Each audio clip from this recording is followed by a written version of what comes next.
एक गांव था जिसका नाम था चंपानगर। वहां पर एक सास अपनी 3 बहू के साथ रहती थी। वह अपनी सबसे छोटी बहू के साथ बहुत अत्याचार करती थी। वह उसे रोटी तक खाने को नहीं देती थी, उससे बहुत ज्यादा काम करवाती थी।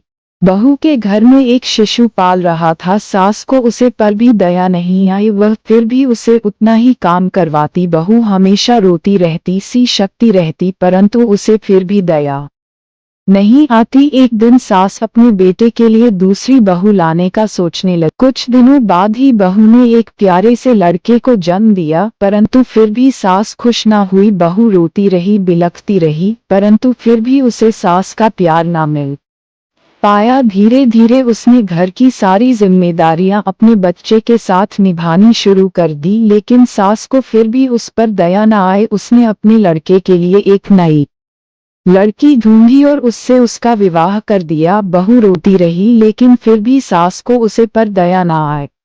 सास अपनी नई बहू को बड़े ही लाड प्यार से रखती, उसे अपने हाथों से खाना खिलाती, परंतु अपनी पहली बहू के साथ वैसा ही दुर्व्यवहार करती। वह उसे बिल्कुल भी पसंद नहीं करती। दोनों सास बहू मिलकर पहली बहू के साथ गलत व्यवहार करते थे, उसे बुरा भला बोलते थे। नई बहू पुरानी बहू के साथ गलत करती थी, वह खुद तो घूमती रहती थी और पुरानी बहू पूरे घर का खाना बनाती, सारा झाड़ू पोछा अकेले करती थी। सास भी उसे नहीं पूछती थी।